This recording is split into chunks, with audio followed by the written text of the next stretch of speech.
귀한 찬양 감사합니다. 이 시간 함께 나누실 말씀 구약 성경 말라기 4장 1절에서 6절까지 말씀입니다.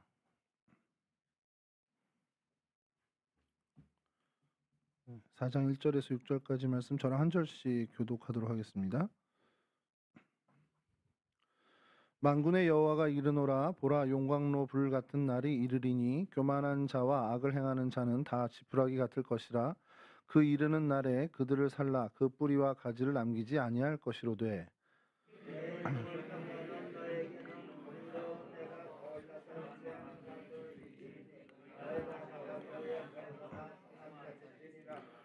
또 너희가 악인을 밟을 것이니 그들이 내가 정한 날에 너희 발바닥 밑에 재와 같으리라 만군의 여호와의 말이니라.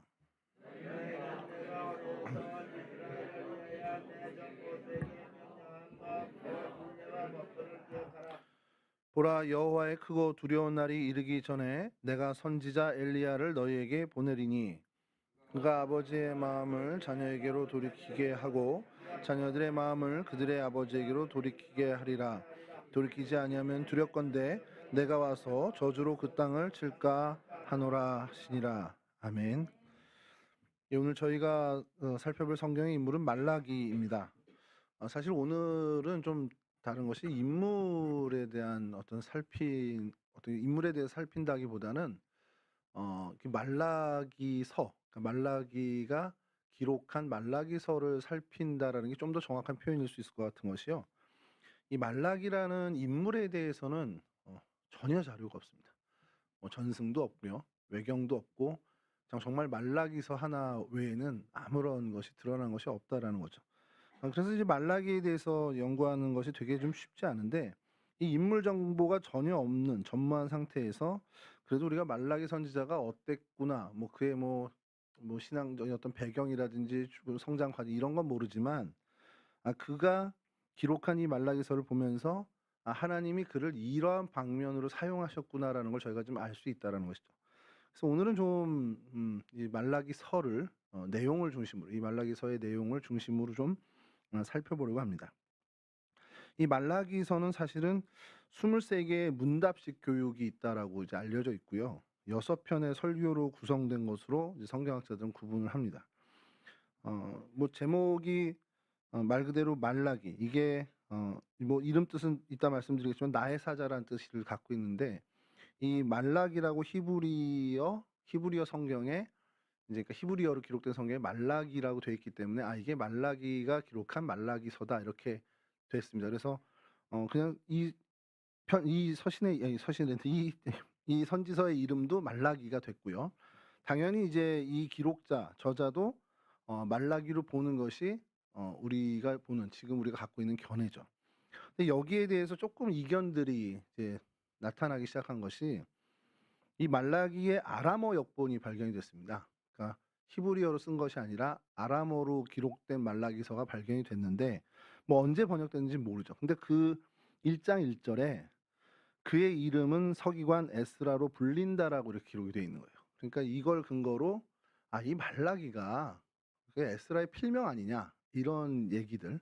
그러니까 이게 왜냐하면 말라기가 되게 중의적인 이름인 것이 주의 사자, 나의 사자, 그러니까 나의 천사 이런 의미를 갖고 있단 말이에요. 그러니까 사람 이름으로도 붙일 수 있지만 고유명사처럼 붙일 수도 있지만 그냥 보통 명사로도 할 수 있다는 거죠. 그러니까 에스라가 자신이 쓸 때 이런 어떤 말라기로 불림을 받은, 왜 에스라도 충분히 하나님 편에서 나의 사자로 불릴 만한 사람이니까.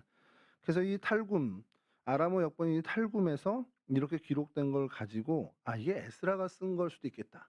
근데 이거에 대한 좀 뒷받침이 되는 게 여러분 내용을 쭉 읽어보면 이제 포로기 귀환해서 이스라엘 백성, 그러니까 유대 백성들에게 에스라나 느헤미야가 이제 권면하는 내용과 거의 이제 크게 다르지 않습니다.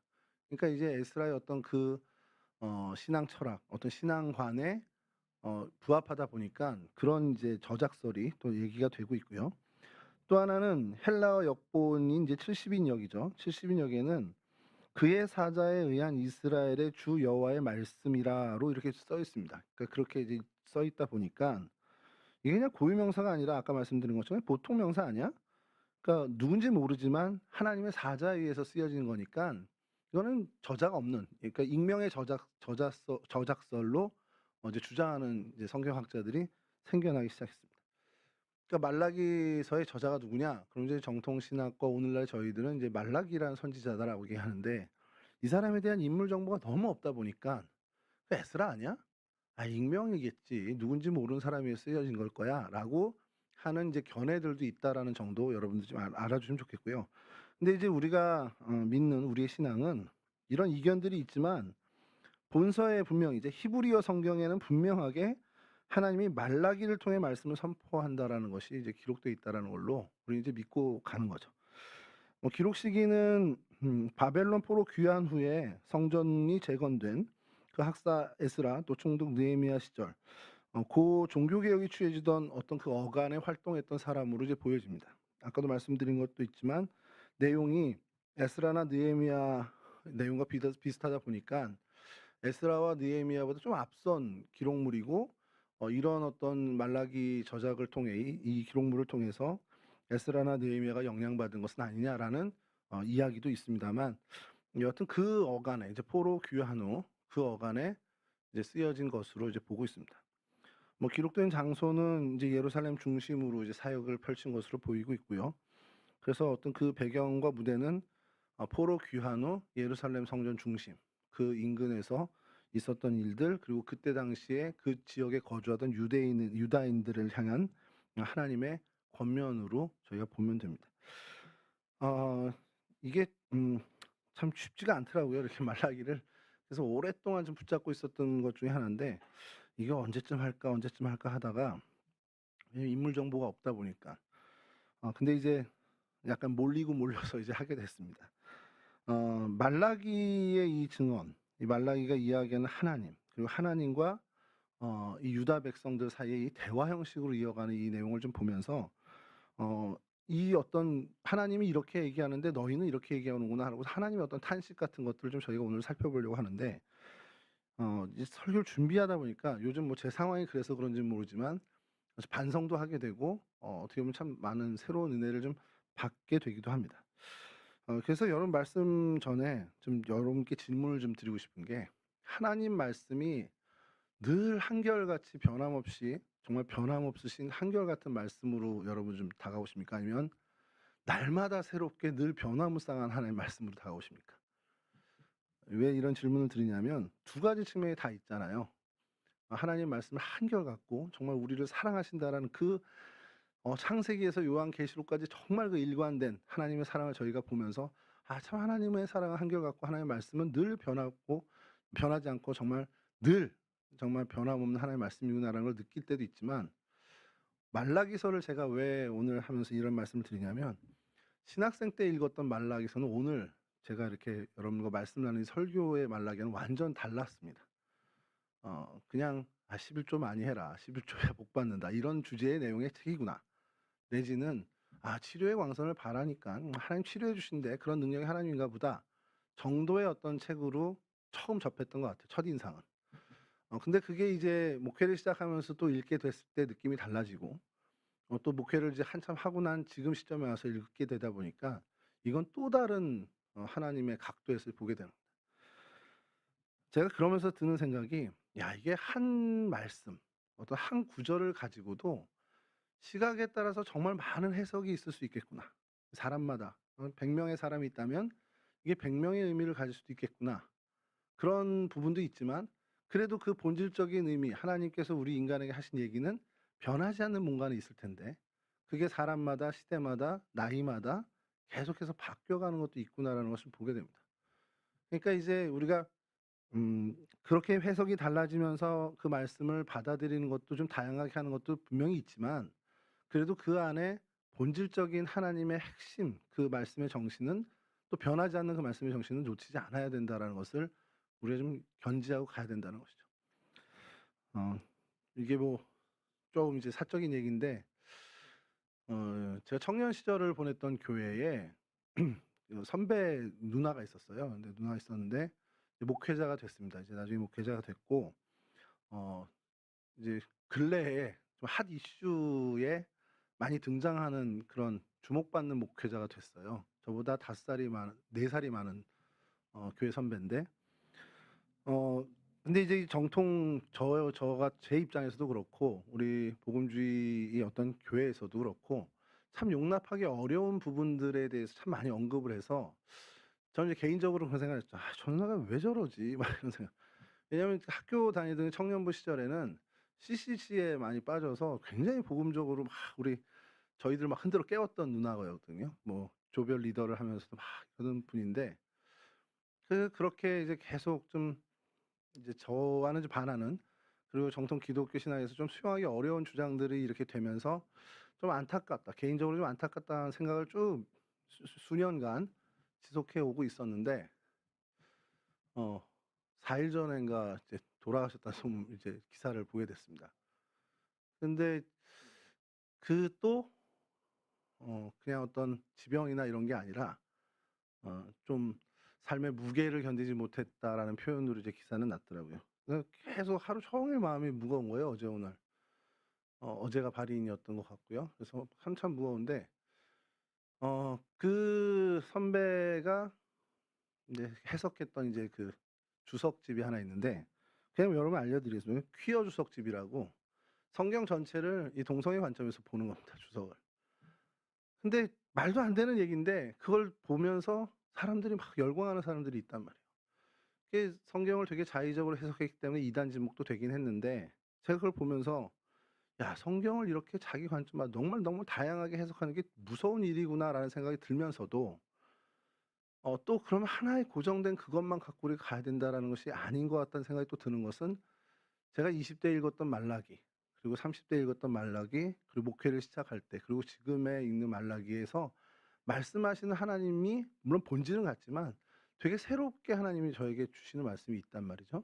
그러니까 이제 그런 부분에서는 또 우리가 그 정도까지 좀 열어 놔야 되지 않냐. 근데 이제 그게 너무 지나쳐서 전혀 복음과는 무관한 어떤 세상의 관점과 어떤 이단적인 어떤 관점을 가지고 성경을 접근한다면 또 큰 문제가 된다는 거죠. 그래서 제가 '아 말씀을 우리가 가까이 하고 말씀 공부를 한다.'라는 것이 참 우리가 건전한 자리 시간에서 함께하는 게 굉장히 중요하구나라는 것을 다시 한번 좀 깨닫게 됩니다.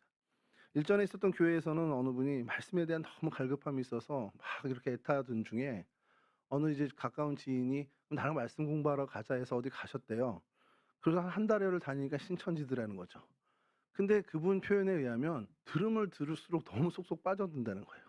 그래서 이제 잘 건져내 주긴 했지만 그리고 우리가 '말씀 공부에 대해서 접근하는 게 참 어렵구나.'라는 생각을 하면서 제가 좀 두려움을 갖고 이 말라기 설교를 좀 준비하게 됐습니다. 여기까지가 오늘 배경이고요. 이제 내용으로 좀 들어갈 텐데, 자 하나님이 이스라엘 백성, 그러니까 유다 백성을 택하셨죠.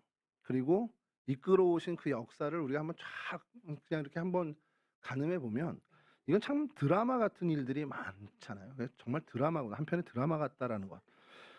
근데 이 유다 백성들은 그러한 하나님의 능력을 직접 경험한 민족임에도 불구하고 계속해서 하나님을 저버린단 말이죠. 저희들의 정세는 참 안 맞는 부분이기도 합니다. 근데 그렇게 떠나면 또 하나님도 '에휴 됐다. 나도 이제 너를 모른다.' 이렇게 버려도 괜찮으실 것 같은데, 하나님은 또 왜 그렇게 계속해서 정말 매달리듯이 이 유다 백성들, 당신의 백성들을 너무 경고하고 질책하고 회복시키고 계속 거룩한 백성으로 살게 하기 위해서 정말 많은 애를 쓰신단 말이죠. 자 이제 끝끝내 근데 그런 하나님의 노력에도 불구하고 이 말라기 이 시절에는 유다 백성의 죄가 결국 좀 선을 넘게 되고, 그래서 하나님이 이제 결국엔 이들의 어떤 우상적인 요소, 죄악의 요소들을 다 빼내기 위해서 이들을 이제 어떻게 보면 징계를 하시는 단계까지 오게 된 것이죠. 자 징계의 정점은 사실은 포로기였습니다. 그리고 나서 이제 포로 귀환 후에 다시 어느 정도 회복되어지는 듯 했지만 이 말라기서 이 시대에도 이제 그들이 다시금 하나님이 귀환하게 해준, 포로기 생활을 끝내고 귀환하게 해준 그 은혜를 잊고 또 이제 하나님으로부터 멀어지는 이제 그러한 배경을 갖고 이제 저희가 이거를 읽어야 되는데, 이제 하나님께서 이제 이 당신의 백성에게 이제 이야기를 하십니다. 하나님이 너희를 사랑하신다. 나 하나님이 너희를 사랑하니까 기억해라. 이렇게 얘기를 하시는데, 그럴 때마다 이스라엘 백성들의 대답은 좀 어리석은 대답으로 계속해서 반복된다라는 겁니다. 1장 2 절인데요. 요걸 제가 좀 읽어 드리겠습니다. 여호와께서 이르시되 내가 너희를 사랑하였노라.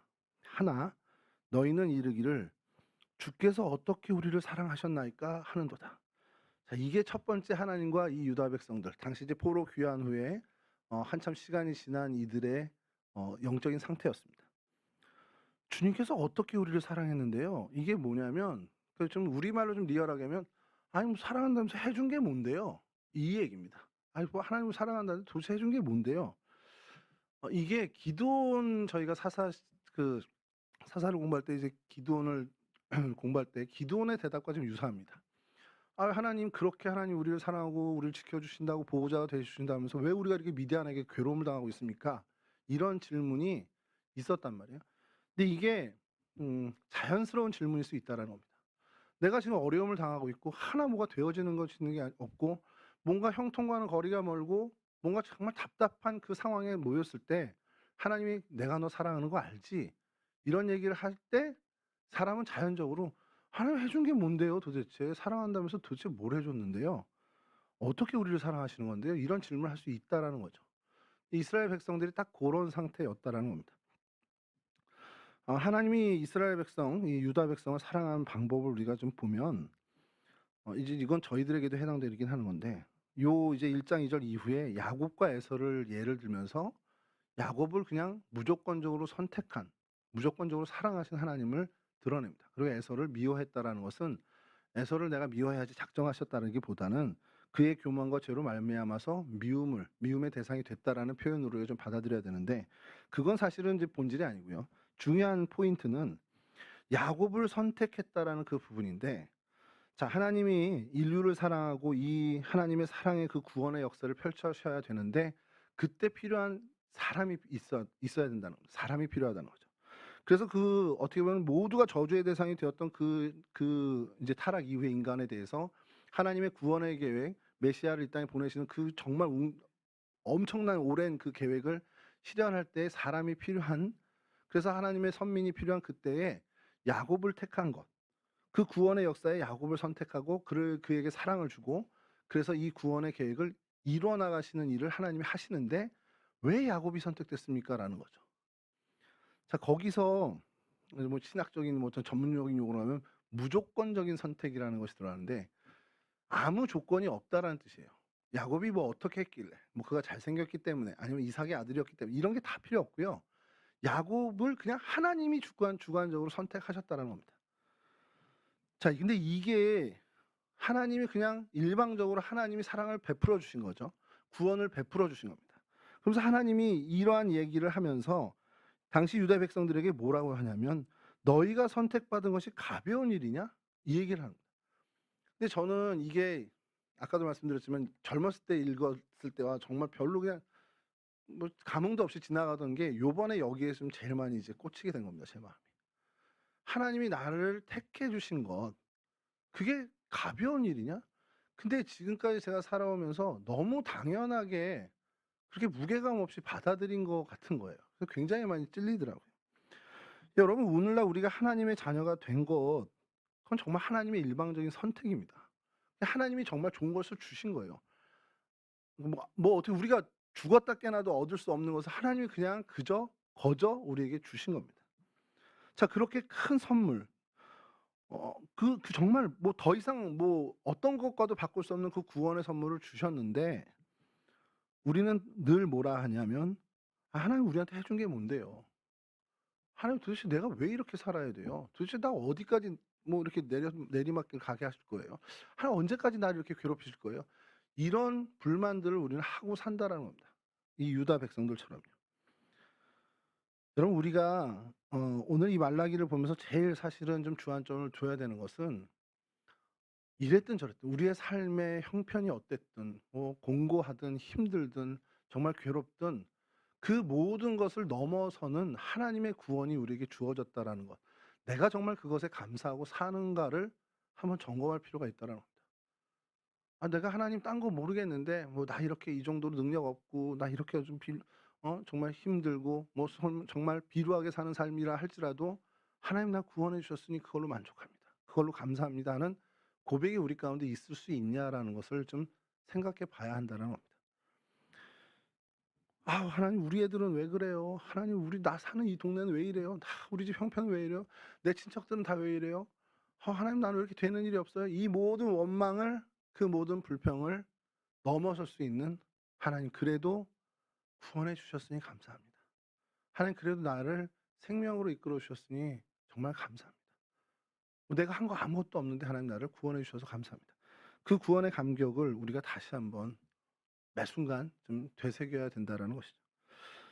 두 번째 이제 반문을 좀 살펴볼 텐데요. 말라기 1장 6 절을 좀 읽어 드리겠습니다.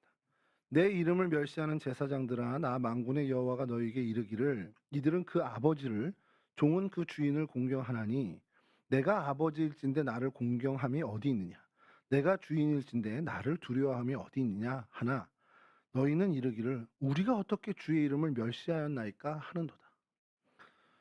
말라기 선지자가 다시 외쳐요. 아들은 아버지를 종은 주인을 공경한다는 겁니다.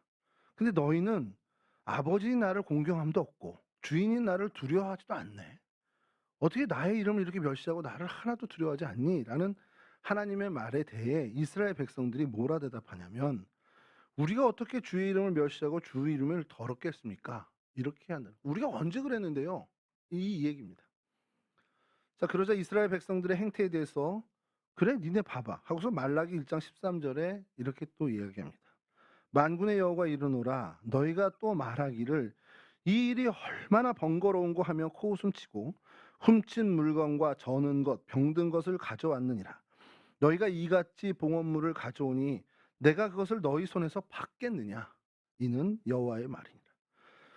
당시 유대 백성들이 하나님께 제사를 드릴 때 눈먼 희생제물, 저는 것, 어떻게 보면 손실된 것들을 바치고 심지어 훔친 물건을 갖다 하나님께 하나님의 제단에 바쳤다라는 겁니다.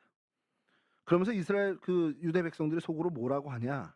야, 이런 제사가 무슨 의미가 있냐? 아유, 번거로워.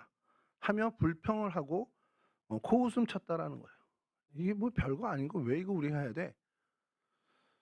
자, 이에 대한 하나님의 생각이 어땠냐? 말라기 1장 10절입니다. 만군의 여호와가 이르노라 너희가 내 제단 위에 헛되이 불사르지 못하게 하기 위하여 너희 중에 성전 문을 닫을 자가 있었으면 좋겠도다. 내가 너희를 기뻐하지 아니하며 너희가 손으로 드리는 것을 받지도 아니하리라. 야, 나 너희들이 그렇게 제사 드리는 거 정말 정성 없이 아무런 생각 없이 와서 그렇게 제사 드리는 게 너무 싫어. 그래서 이 성전 문을 누가 좀 문 닫아줬으면 좋겠어. 하나님의 표현입니다. 하나님의 표현. 유다 백성들이 하나님께 드리는 제물마다 엉터리 제물을 드렸다는 거예요. 이 제물을 드렸다는 표현은 예배라고 우리가 좀 볼 수 있는데 예배를 드리는 족족 다 엉터리 예배를 드렸다라는 거예요. 아무 마음도 없고 아무 정성도 없고 그냥 "아우 번거로워. 아우 번거로워." 하면서 그냥 앉아 있는. 마치 이제 정말 어릴 때 엄마 등살에 정말 귀찮은데 일요일 아침에 일어나서 눈 비비면서 '아 근데 만화 영화도 못 보고 내가 교회 가나.' 하면서 가서 주보 한 장 쓱 가져와서 오락실 가서 오락하다가 집에 가는. 제가 그런 게 아니라 제 친구들이. 그런 예배를 어린애들이야 그럴 수 있죠. 에이 어리니까. 근데 이스라엘 백성들이 어리냐고요. 유다 백성들이 어리냐고요. 하나님과 그 오랜 시간을 같이 한 민족이 그러고 있다라는 겁니다. 오늘 우리의 예배는 어떨까라는 거예요. 내가 하나님께 드리는 예배가 정말 나만 알잖아요, 나만. 이게 내가 정말 하나님께 진실된 예배를 드리고 있는지. 우리 좋은 이제 성경의 표현처럼 영과 진리로 드리는 예배를 내가 드리고 있는지. 아니면 정말 내가 어쩔 수 없어서 전도사님이 전화해서 "오늘 좀 다음 주 기도해요, 권사님." 그래서 '아 또 기도야?' 그러고 오는 건지. 직분 맡았으니까 '아 내가 이제 권사나 됐는데 와야지. 예배 와야지. 주일을 어떻게 빠져. 내가 집사 됐는데 이제는 교회 학교 잘 가야지.' 뭐 이런 거든지. 어떤 순서를 맡았기 때문에 오기 싫어도 어쩔 수 오는 것인지. 아니면 정말 우리 예전에 정말 잘못된 표현 '예배 보러 간다.' 그러니까 예배 구경하러 가는 거였는지 아무도 모릅니다. 나랑 하나님만 압니다. 나와 하나님만이 아는데 혹 하나님이 내 예배를 당시 말라기 시절에 하나님의 마음처럼 "야 나 너 교회 오는 거 정말 싫어. 누가 너 좀 못 오게 교회 문 닫아 줬으면 좋겠어." 이런 마음을 하시는 건 아닌가. 제가 말씀을 준비하다가 엉뚱한 생각을 한번 했어요. '어이 코로나가 그거 아니야?' 이런 생각을.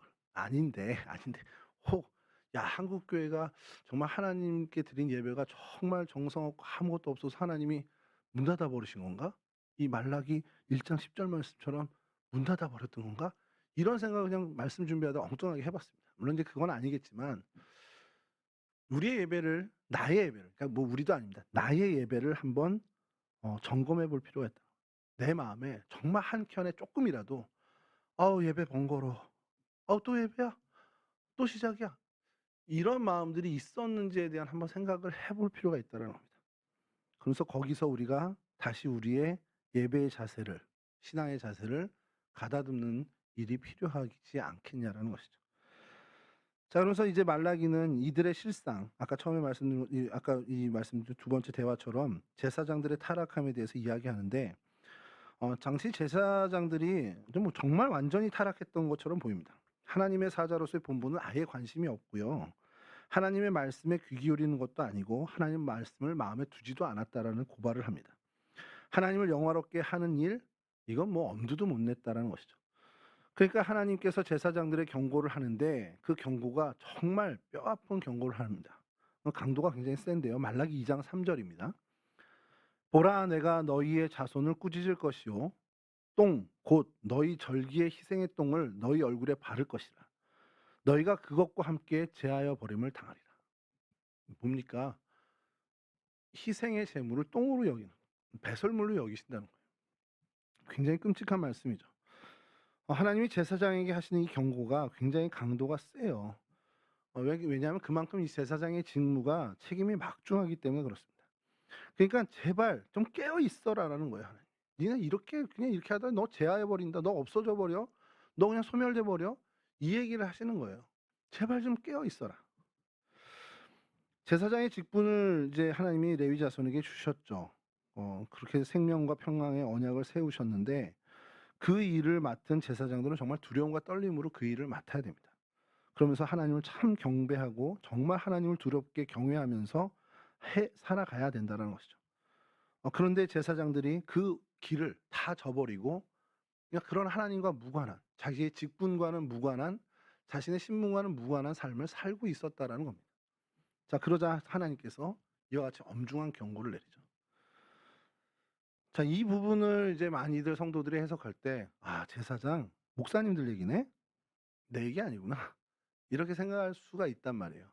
아니 물론 이제 목사님들, 목회자들은 더 깨어 있어야 되는 건 맞는데 성도분들이 이 본문을 읽으면서 '아 이건 목사님들 얘기네. 목회자들 얘기네.' 이건 아니라는 겁니다. 여러분 우리 모두 성경 말씀대로 거룩한 제사장들입니다. 하나님이 우리에게 주신 그 거룩한 사역, 그 사명을 감당하는 하나님 앞에 하나님을 경외하고 하나님을 두려워하며 하나님의 뜻을 이 땅 가운데 이루기 위해서 세움 받은 사명자들이라는 거예요.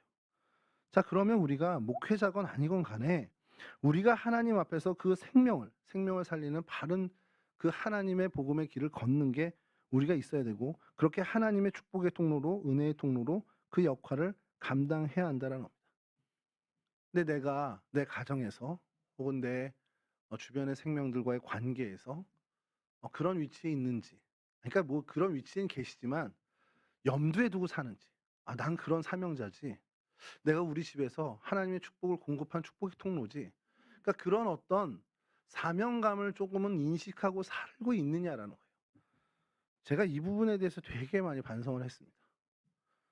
제가 교회에선 목사예요. 아닌가요? 뭐 전도사로 불러 주시는 분들이 가끔 있긴 한데 그만큼 젊게 봐 주시니 감사합니다. 근데 교회에서 어디서 가도 저는 목사로서의 아이덴티티를 갖고 있습니다. 그렇게 보여지고 또 저도 나름대로 노력을 하는데 이 부분에서 왜 찔렸냐면 제가 집에서 아이들을 향한 축복의 통로로 은혜의 통로로 역할을 했나? 아니 그러니까 했나 안 했나가 중요한 게 아니라 '그걸 염두에 두고 산 적이 있나?' 이런 생각을 하면서 반성을 한 겁니다. 목회의 대상, 목양의 대상이 있는데 교회 공동체 안에 여러 지체들을 섬겨야 하는 그 직분에 대해서는 생각을 하고 염두에 두고 있는데 그래서 말 하나 뭐 행동 하나 조심하는데 제 아이들에 대해서 제가 내 목양의 대상이다. 하나님이 내게 맡겨 주신 하나님의 양이다라는 생각을 한 적이 있나? 물론 한 적은 있겠죠. 근데 그걸 내 실생활에서 늘 염두에 두고 살았나 하니까 너무 제가 부끄러운 거예요. 아이, 하나님 뭐 진짜 딴 거 할 거 없네요. 저부터가 좀 바뀌어야 되겠네. 저부터가 정말 하나님 다시 정말 삶의 자세를 신앙의 자세를 가다듬어야겠네요라는 생각을 말씀을 준비하면서 하게 됐더라고요. 여러분 여러분들의 각자 서 있는 자리에서 여러분들은 사명자입니다. 하나님이 맡겨 주신 그 일을 정말 충실하게 감당해 내야 되는 정말 하나님이 세우신 사명자들입니다. 그 정체성을 매일매일 순간순간 염두에 두고 마음의 한켠에 계속 부담감이라도 좋으니까 갖고 계셔야 한다라는 것이죠. 그러한 모습으로 하나님이 살아가라. 이 말라기를 통해서 저에게 말씀하고 계시다는 겁니다. 자, 그러면서 이제 그들의 실상인데 또 하나의 실상인데 이건 세 번째 반문하고 이어지는데요. 우리가 어떻게 여호와를 괴롭혀 드렸나이까? 이제 이들의 질문입니다. 이제 이들의 반문인데 이게 등장하는 본문이 말라기 2장 12절에서 14절 말씀입니다. 이 일을 행하는 사람에게 속한 자는 깨는 자나 응답하는 자는 물론이요 만군의 여호와께 제사를 드리는 자도 여호와께서 야곱의 장막 가운데서 끊어 버리시리라. 너희가 이런 일도 행하나니 곧 눈물과 울음과 탄식으로 여호와의 제단을 가리게 하는도다. 그러므로 여호와께서 다시는 너희의 봉헌물을 돌아보지도 아니하시며 그것을 너희 손에서 기꺼이 받지도 아니하시거늘 너희는 이르기를 어찌 됨이니까 하는도다. 하나님께서 선언하는 거죠. 나 니네 거 이제 노 땡큐. 아무것도 이제 너희랑 관여 안 할래. 근데 이들이 무슨 이유에서 그런지 그렇게 하시니까 이들이 하는 것이 어쩐 일이에요 이게 하나님? 하나님 우리가 하나님 어떻게 뭐 무슨 일이에요? 그러니까 전혀 인식하지도 못하고 있는 거예요. 어 얼마 전인가 그 TV 프로그램에서 이제 김구라라는 그 코미디언이죠. 자식에 대해서 이제 그 아들에 대해서 이제 키우는 과정을 잠깐 설명하는데 그런 얘기를 하는 거예요. 소리치지 않는대요. 욕하지 않는대요. 화 안 낸대요. 왜? 아무 소용없대요. 그냥 싸늘한 표정 한번 짓고 만드는 거죠. 근데 왜 아무 소용이 없냐 이렇게 옆에서 그 얘기를 하니까 내가 왜 화나는지 몰라 걔는 기본적으로. 이 얘기를 하는 거예요. 근데 제가 그때 말라기설 준비할 때잖아요. 그랬더니 야, 이 본문이 딱 그거 얘기구나. 하나님이 지금 너무 화가 나서 너무 실망해서 야, 니네 재물 안 받을래? 니네 드리는 예배 나 안 해. 필요 없어. 이러는데 무슨 일이에요, 하나님? 그러니까 전혀 모르는 겁니다. 완전히 둔감한 겁니다. 영적으로 완전히 둔감한 거예요. 자, 하나님께서 너희 뭐 봉헌물 니네 도덕적으로 타락했고 신앙적으로 완전히 정말 밑바닥이고 이제 니네들 다 예배 안 받을 거야 그랬더니 그게 어찌 된 일입니까 하고 반문하는 거죠. 그러면서 뭐라고 더 이어가냐면 말라기 2장 17절입니다. 너희가 말로 여호와를 괴롭게 하고도 이르기를 우리가 어떻게 여호와를 괴롭혀 드렸나이까 하는도다. 이는 너희가 말하기를 모든 악을 행하는 자는 여호와의 눈에 좋게 보이며 그에게 기쁨이 된다 하며 또 말하기를 정의의 하나님이 어디 계시냐 함이니라. 요걸 좀 세 번역으로 좀 쉽게 말씀드릴게요. 좀 귀로 들으십시오. 너희는 말로 나 주를 괴롭혔다. 그런데도 너희는 우리가 언제 어떻게 주님을 괴롭게 해드렸습니까? 하고 묻는다. 너희는 이렇게 얘기한다. 주님께서는 악한 일을 하는 사람도 모두 좋게 보셔. 주님께서는 오히려 그런 사람들을 더 사랑해서 은혜를 주셔. 하고 말하고 또 공의롭게 재판하시는 하나님이 세상에 어딨어? 공의가 어딨어? 이렇게 하고 말한다. 무슨 말인지 아시겠죠? 하나님은 죄진 사람, 어떻게 죄에 빠진 사람을 더 사랑해서 그들에게 더 관심 가져서 그들을 건져 주신다는 거예요. 이게 뭐 왜 그렇게 생각을 하는지는 모르겠는데 자, 그래서 오히려 그런 사람들을 더 사랑하신다. 물론 하나님이 더 사랑하시는지 모르겠지만 그런 사람도 사랑하시는 건 맞지만 그런 사람을 아닌 사람보다 하나님의 말씀을 준행하는 사람보다 더 사랑하지는 않잖아요. 근데 이스라엘 백성들 사이에 그때의 시대 정신은 하나님은 죄진 사람도 넉넉히 용납하시는 분이야. 이게 완전 도덕적 해이를 가져오는 시대 정신이 돼버렸다라는 겁니다. 그러면서 이제 말라기가 고발하는 게 뭐냐면 이제 대표적인 얘기를 하는 건데요. 얼마나 거짓을 행하고 얼마나 가증한 일을 하면서 얼마나 이들이 영적으로 둔감해지고 영적으로 해이해지고 도덕적으로 불감해졌는지 얘기하는 것이 어려서 얻은 아내라고 표현을 하는데 이제 쉽게 얘기해서 젊을 때 이제 첫 아내라는 표현입니다. 원래 내 아내라는 얘기를 하면 되는데 그 아내는 버리고 이방 여인을 아내로 삼는다라는 거예요. 근데 뭐 우리는 워낙에 그런 일을 많이 봐 왔기 때문에 성경에서 '아 말라기 때도 그랬나 보다.' 이랬는데 이게 굉장히 하나님 앞에서 가증한 일이라고 이제 말라기가 열변을 토하는 겁니다. 그러면서 모든 생각하는 것들이 악을 행하는 거 그 사람들이 형통하는 걸 보면서 '아 저래도 되는구나.'라는 생각을 한다라는 겁니다. 그러면서 그렇게 삐딱하게 하나님? 아이 하나님의 정의가 어딨어. 율법에서 얘기하는 그런 하나님이 어딨냐. 그냥 우리가 세상의 지혜로 사는 게 맞는 거지. 이렇게 사는 그래서 이방 여인들도 아내로 맞이하면서 그런 온갖 영적으로 정말 해이해지고 도덕적으로 불감증을 정말 갖는 그러한 모습을 보였다라는 겁니다. 자 그런데 하나님이 그런 모습을 보고서 "야 나는 너희들 도저히 용납 못하겠어." 했더니 그게 무슨 말이에요 하나님? "야 니네 나를 이렇게 괴롭히는데." 그랬더니 "우리가 언제 괴롭혔어요?" 전혀 깨닫지 못하고 있다라는 겁니다. 이거 보면서 오늘 2023년 저희들의 시대를 좀 바라봤습니다. 우리는 그럼 영적 해이에 안 빠져 있나? 우린 영적 불감증이 없나? 우린 도덕적인 불감증에 자유한가? 뭐 그래서 그 결론은 내리지 못했는데 여러분 어쨌든 영적인 해이에 빠지고 우리가 영적으로 둔감해지고 도덕적 불감증에 빠지게 되면 우리에게서 드러나는 건 뭐냐면 우리의 행실을 다 합리화한다라는 겁니다.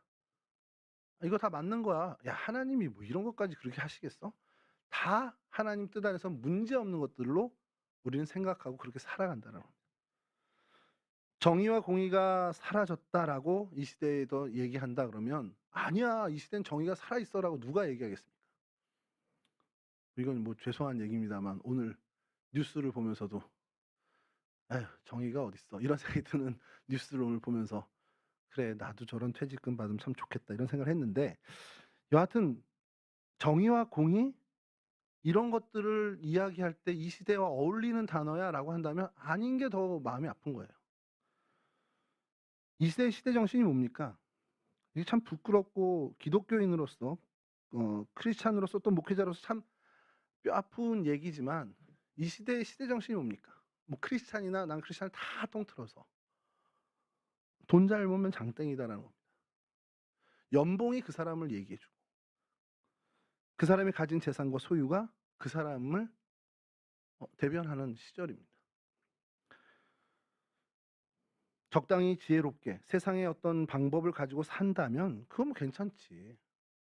한편으로는 하나님을 섬기며 하나님의 영광을 위해 산다. 하나님의 뜻을 이 땅 가운데 이루기 위해 산다 하는 결단하는 크리스찬조차도 세상을 살아가는 지혜를 갖자라는 얘기를 합니다. 물론 그게 나쁘다는 얘기가 아니라 어느 게 우선이냐는 거죠. 세상을 사는 지혜로 세상을 사는 것에 주안점을 둔 사람인지 하나님의 영광을 위해서 살아가면서 그것을 부수적인 것으로 취해서 살아가는 것인지 우리가 생각해야 되는 거예요. 저는 항상 이제 조심스러운 것이 하나님을 우선순위에 둬라 그러면 꼭 세상을 버리라는 걸로 받아들이는 분들인데 절대 그렇지 않습니다. 기독교의 복음은 그렇지 않아요. 뭐 칼빈도 그렇게 얘기했지만 직업에 대한 소명서를 주장하잖아요. 하나님이 우리에게 주신 세상에서의 사명입니다. 그러면 그것에서도 최선을 다해야죠. 다만 어느 게 우선이니라는 것을 그러니까 하나님은 우리에게 늘 요구하시는 거죠. 자 그게 뒤바뀐 건 아닌가라는 생각이 드는 겁니다. 그게 영적 해이고 영적인 둔감함이라는 겁니다.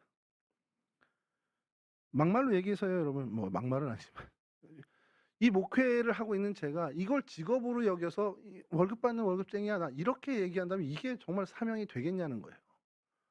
'아 나 많이 뭐 세상적인 소유 없으면 어때? 하나님이 나의 기업인데.' 그러니까 목회를 하는 거죠. 그런 우리 크리스찬 안에 정말 그러한 하나님에 대한 정말 하나님과의 바른 관계의 어떤 그런 것들을 다시 한번 좀 되새길 해야 되는 시대가 아니냐라는 것을 이 말라기를 통해서 좀 보게 됩니다. 영적인 해이 그리고 영적인 둔감, 도덕적 불감증에 대해서 늘 경계하고 깨어 있는데 힘쓰는 그러한 크리스찬들이 되어야 한다는 것이죠. 마지막으로 이제 네 번째 반문인데요. 이후에는 이제 반문이라기보단 주님이 그럼에도 불구하고 이러한 이들에게 세례 요한을 앞서 보내고 이제 메시아를 약속하는 부분인데 그건 이제 오늘은 좀 다루지 않고요. 말라기 3장 7절에서 9절을 좀 읽으면서 오늘 좀 마무리하겠습니다. 만군의 여호와가 이르노라 너희 조상들이 날로부터 너희가 나의 규례를 떠나 지키지 아니하였도다. 그런즉 내게로 돌아오라 그리하면 나도 너희에게 돌아가리라 하였더니 너희가 이르기를 우리가 어떻게 하여야 돌아가리이까 하는도다. 사람이 어찌 하나님의 것을 도둑질하겠느냐. 그러나 너희는 나의 것을 도둑질하고도 말하기를 우리가 어떻게 주의 것을 도둑질하였나이까 하는도다. 이는 곧 11조와 봉헌물이라. 너희 곧 온 나라가 나의 것을 도둑질하였으므로 너희가 저주를 받았느니라. 명확하게 하나님이 이야기하십니다. 너희들 도둑질해서 그래. 도둑질이 뭐 요즘 뭐 할 수도 있지. 이렇게 얘기하는 사람들도 있는데 세 번역으로 이 부분을 좀 읽어드리면요. 7절만 읽어드리면 너희 조상 때로부터 너희는 내 규례를 떠나서 지키지 않았다. 이제 너희는 나에게로 돌아오너라. 나도 너희에게로 돌아가겠다. 나 만군의 주가 말한다. 그러나 너희는 돌아가려면 우리가 무엇을 하여야 합니까? 하고 묻는구나. 자, 그 물음에 하나님이 대답하시는 것이 도둑질하지 마. 이겁니다. 자, 이 부분을 제가 아까 설교 처음에 말씀드린 것처럼 이건 11조 마니아라는 성경 본문이구나. 이게 제 중학교, 고등학교, 청년 때까지의 이 말씀을 보는 제 시각이었습니다. 근데 그게 나쁜 거 아니잖아요. 우리 하나님께 예물 많이 드리자. 하나님께 정말 해서 우리가 정말 하나님의 창고를 풍족하게 하고 그래서 정말 하나님의 일을 우리가 여유롭게 할 수 있게 그거는 전 나쁜 일은 아닙니다. 그래서 제가 뭐 그거에 대한 반박은 없는데 이게 정말 그것만 담은 얘기냐? 그게 아니라는 겁니다. 하나님은 이스라엘 백성들에게 하나님께로 돌아오라고 촉구하죠. 근데 돌아오기 위해서 그들이 해야 되는 것은 도둑질을 이제 끊어야 되는 겁니다. 이게 조건이에요. 도둑질을 왜 끊어야 되냐? 하나님과 만나기 위해서 필요한 겁니다. 도둑질하는 인생으로 하나님 것을 도둑질하는 인생으로 산다면 하나님을 만날 수 없기 때문에 하나님이 너 이제 그만하고 11조 봉헌을 제대로 해. 이 얘기하는 거는 하나님이 그 11조를 가지고 뭐 하고 하나님이 돈이 없어서 그런 게 아니라 도둑질하는 그 마음으로 하나님 앞에 설 수 없는 인생들이기 때문에 그 마음을 끊고 정결하게 하나님 앞에 서라는 겁니다. 이스라엘 백성이 어떻게 해야 돌아갈 수 있냐 이렇게 얘기할 때 하나님이 도둑질하지 말아라. 너 왜 하나님 거 도둑질했냐? 이렇게 물으면서 11조와 봉헌물은 하나님 것이니 그것에 대해서 온전함을 가져라.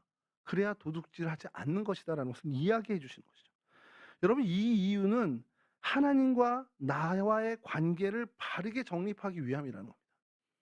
그러니까 하나님과 나와 막힌 관계를 어떻게 보면 소통하는 관계로 정말 교제하는 관계로 해 주시기 위해서 이 부분에서 하나님께서 언급하시고 강력히 얘기하시는 것이죠.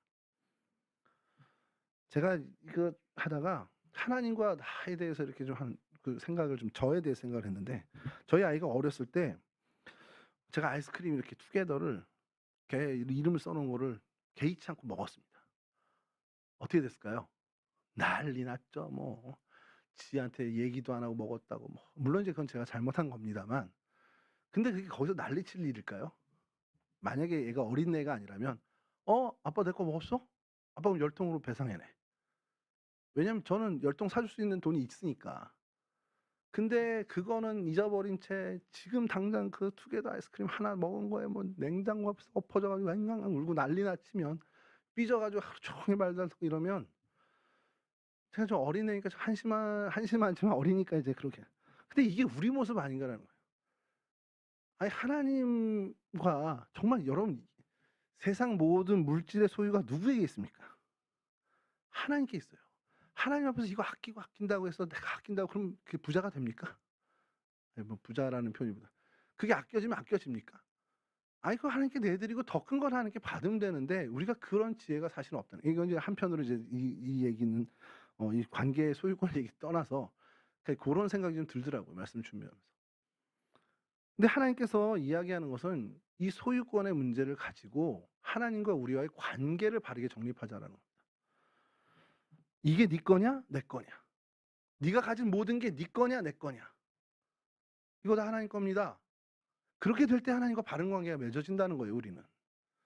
그래서 하나님이 11조와 봉헌물에 대해서 얘기하는 것이지 하나님이 가난해서 나 네가 준 거 없으면 나 못 살아 이게 아니라는 거죠. 근데 우리는 잘못하면 잘못 생각하는 것이 에이 이거 뭐 하나님이 헌금하라는 소리네. 목사님 이거 본문 택한 거 헌금하라는 얘기죠. 헌금하시든 안 하시든 저야 뭐 상관없잖아요, 사실은. 그게 아니라 하나님이 왜 얘기하시는지. 근데 이건 정말 불편해서 얘기를 못 하는 거예요. 저야 이제 뭐 해도 되는 이제 부목사니까. 열심히 하지만 여러분 이거는 정말 우리가 잘 생각해야 되는 부분인 것이 하나님이 우리에게 요구하는 것입니다. 이거 오늘 11조 봉헌물뿐만 아니라 여러분들에게 어떤 헌신을 요구하시는 것, 하나님이 여러분들에게 희생을 요구하시는 것이 있다면 그건 하나님이 여러분들의 희생과 헌신을 가지고 하나님이 어떤 득을 보겠다는 게 아니라 그렇게 된 심령이 되어야 하나님과 바른 소통과 하나님과의 바른 관계를 정립할 수 있기 때문에 하나님이 그 토대를 닦는 거라는 거죠. 여러분 이 소유권의 문제에서 이거 다 하나님 겁니다. 아니요 이건 내 겁니다. 어느 사람이 하나님과 소통을 할 수 있겠냐는 거예요. 어느 사람이 하나님과 바른 관계를 맺을 수 있겠냐는 겁니다. 이거 다 하나님 거죠. 내 생명도 하나님 건데요. 그런 심령이 되어야 됐을 때에만 하나님이 진짜 나의 아버지, 나의 주인이 되실 수 있다라는 거지. 아니 하나님 근데 여기까지는 하나님 건데 이건 좀 내 건데요. 할 때 온전하게 하나님 내 주인이 되실 수 있냐라는 거예요. 그걸 물으시는 겁니다. 그리고 말라기 이 시절에 유대 백성들에게 하나님은 그걸 요구하시는 겁니다. 근데 그들은 영적인 둔감함으로 어떻게 해야 돼요? 이러고 하나님께 계속해서 묻고만 있더라. 오늘날도 마찬가지입니다. 하나님께 저희가 계속 기도하면서 하나님 나 어떻게 해야 돼요? 하나님 나 어떻게 해야 돼요? 답은 나와 있습니다. 답은 나와 있어요. 더 이상 이제 하나님 나 어떻게 해야 하는 기도가 아니라 하나님 나 이거 할 수 있게 내 소유권을 다 하나님께 드릴 수 있게 내 심령이 그렇게 하나님과 소통할 수 있고 하나님과 바른 관계를 맺을 수 있고 하나님과 바른 관계를 정립할 수 있는 그런 심령을 하는 나를 변화시켜 주십시오. 내가 결단할 거 결단하게 하시고 내가 정말 하나님 앞에 헌신할 거 헌신하게 해 주십시오라는 그러한 기도로 우리의 기도가 바뀌어야 된다는 겁니다. 말씀 마치겠습니다. 여러분 선택해 주신 하나님의 은혜에 정말 감사하실 수 있는 주의 백성 되시기를 축원합니다. 정말 예배를 온전히 드리는 정말 예배에 있어서 깨어있는 그런 심령 되기를 간절히 바라고요. 영적으로 각성하고 영적으로 더 이상 둔감하지 않고 정말 영적으로 해이하지 않은 그러나 하나님의 백성이 되시기에 하나님 날마다 나를 깨워주십시오. 나를 날마다 흔들어 이끌어 주십시오. 기도하는 그리고 하나님과의 관계를 바르게 정립하기 위해 온 생명을 다하는 정말 주의 백성들이 되시기를 주님의 이름으로 간절히 축원합니다.